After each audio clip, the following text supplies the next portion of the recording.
Hello viewers, সবাইকে স্বাগতম করবীর রান্নাঘরে। আর সাথে আছি আমি করবী। আশা করছি সবাই ভালো আছেন। পিৎজা পছন্দ করে না এমন কাউকে কিন্তু খুঁজেই পাওয়া যাবে না। সবার পছন্দের পিৎজা আমি কিভাবে ঘরেই বানাই সেটা আমি আজকে আপনাদের সাথে শেয়ার করব। আজকে আমি আপনাদেরকে দুই ধরনের পিৎজা বানিয়ে দেখাবো। একটা চিজ পিৎজা, যা আমার বাচ্চারা খুবই পছন্দ করে। আরেকটা পিৎজা বানাবো আমাদের দুজনের জন্য, ঝালঝাল করে ভেজি পিৎজা। আশা করি আপনাদের কাছে খুবই ভালো লাগবে। আর ভালো লাগলে লাইক কিন্তু একটা দিতেই হবে। আর এখনও যারা আমার চ্যানেলটি সাবস্ক্রাইব করেননি, নতুন নতুন ও সহজ সব রেসিপি পেতে আজই সাবস্ক্রাইব করে নিন। আর যারা সাবস্ক্রাইব করে আমাকে সাপোর্ট করেছেন তাদের জন্য রইল অনেক অনেক শুভকামনা। আজকে পিৎজা বানাতে আমাদের যা যা লাগছে: পিৎজা বানাতে আমাদের লাগবে পারফেক্ট পিৎজা ডো। আর পারফেক্ট পিৎজা ডো কীভাবে বানাবেন তার একটা রেসিপি আছে আমার চ্যানেলে, লিঙ্কটা নিচে ডিসক্রিপশন বক্সে দিয়ে দিচ্ছি। পিৎজা সস, আমি এখানে বাজারে যে পিৎজা সস পাওয়া যায় সেটাই নিয়েছি। তবে পিৎজা সসটাতে আমি একটু অ্যাড করেছি হাফ টিস্পুন গোলমরিচের গুঁড়া, হাফ টিস্পুন গার্লিক পাউডার আর সামান্য লবণ। ভালোভাবে মিশিয়ে নিচ্ছি। এটা সম্পূর্ণই আমার নিজস্ব পছন্দ, আপনারা চাইলে নাও অ্যাড করতে পারেন। আমি এখানে 3 রঙের ক্যাপসিকাম নিয়েছি পিৎজাটাকে কালারফুল করার জন্য। সব কিছু কেটে কুটে নিচ্ছি। আমি আমার পছন্দের সবজিগুলো এখানে অ্যাড করেছি। আপনি আপনার পছন্দের যে কোনো সবজি এখানে অ্যাড করতে পারেন। পিৎজাতে আপনি কি সবজি ব্যবহার করবেন সেটা নির্ভর করছে আপনার নিজস্ব পছন্দের উপর। আমার কাছে পিৎজাতে ক্যাপসিকাম খুবই পছন্দ, আর সাথে আমি দেই পেঁয়াজ। আর যেহেতু আমি ঝাল পছন্দ করি তাই কাঁচামরিচও কিন্তু আমি পিৎজাতে অ্যাড করে থাকি। আর নিয়েছি চিজ, যা ছাড়া পিৎজা বানানো সম্ভবই না। পিৎজাতে আমার কাছে ব্ল্যাক অলিভও খুব পছন্দ। এখন পিৎজা বানানোর পালা। আজকের 2টা পিৎজা বানাতে আমি 2 কাপ ময়দার পিৎজা ডো বানিয়েছি। প্রথমেই ডোটাকে ঠিক মাঝ বরাবর ভাগ করে নেব, কারণ আজকে আমি 2টা পিৎজা বানাবো। এক ভাগ ডো আমি এভাবে প্লাস্টিক র্যাপের সাহায্যে র্যাপ করে রাখছি।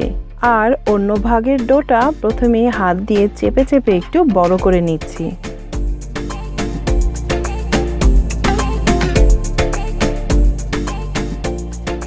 এখন বেলুন দিয়ে একটা রুটি বানিয়ে নিচ্ছি পিৎজা বানানোর জন্য। রুটিটা আমি ঠিক এই রকম পুরু করে বানিয়ে নিলাম।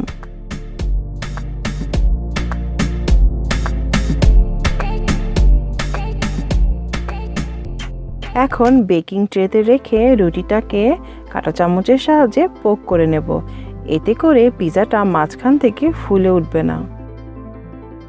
এরপর দিয়ে দিচ্ছি পিৎজা সস। চামচের সাহায্যে চারপাশে স্প্রেড করে নিচ্ছি।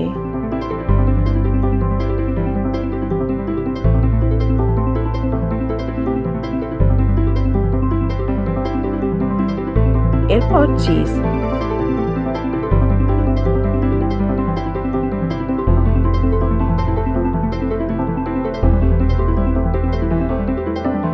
এরপর একে একে ক্যাপসিকাম,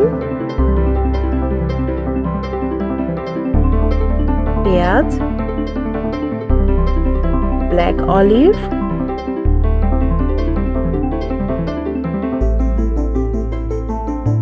কাঁচামরিচ দিচ্ছি, কারণ আমি আগেই বলেছি আমি ঝাল পছন্দ করি, তাই আমি কাঁচামরিচ অ্যাড করেছি। আবারও একটু চিজ দিয়ে দিচ্ছি সবজিগুলোর উপরে।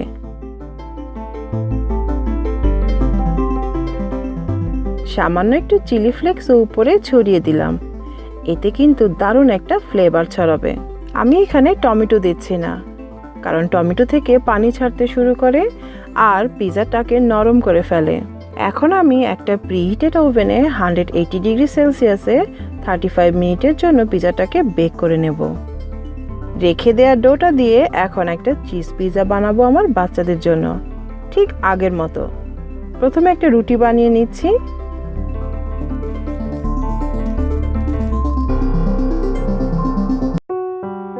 তারপর কাঁটা চামচের সাহায্যে আবারও পোক করে নিচ্ছি, যাতে পিৎজাটা মাঝখান থেকে ফুলে না ওঠে।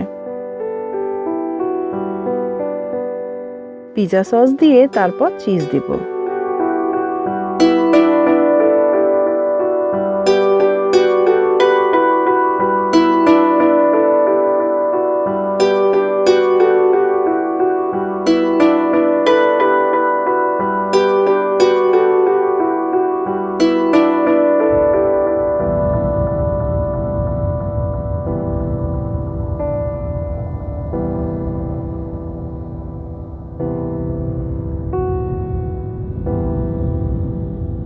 চিজের উপর সামান্য একটু গোলমরিচের গুঁড়াও আমি ছড়িয়ে দিচ্ছি, কারণ আমার বাচ্চাদের কাছে গোলমরিচের ঝালটা পছন্দ।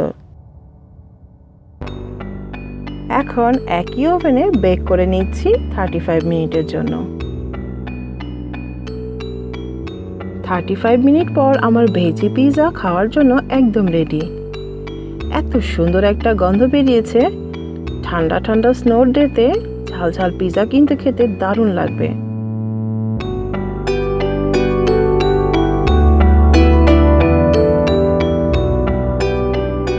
এদিকে বাচ্চাদের জন্য বানানো চিজ পিৎজাও একদম রেডি। বাচ্চারা তো মহা খুশি।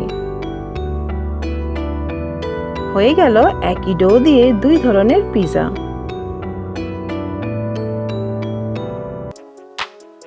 অবশ্যই ট্রাই করবেন। আর ঘরে পিৎজা ডো বানালে কেমন হলো সেই ছবি শেয়ার করতে পারেন আমার ফেসবুক পেজে।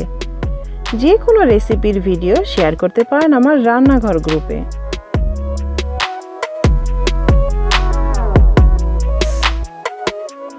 আশা করি আপনারাও বানাবেন। আর আমার রেসিপিটা শেয়ার করতে পারেন আপনার ফ্রেন্ডস ও ফ্যামিলির সাথে। আর লাইক, শেয়ার ও কমেন্ট করে আর আমার চ্যানেলটি সাবস্ক্রাইব করে আমাকে সাপোর্ট করার বিনীত অনুরোধ রেখে আজকের মতো বিদায় নিচ্ছি। আবারও দেখা হবে নতুন কোনো রেসিপি নিয়ে। আশা করি সবাই ভালো থাকবেন। আর ভিডিওটি দেখার জন্য সবাইকে অসংখ্য ধন্যবাদ।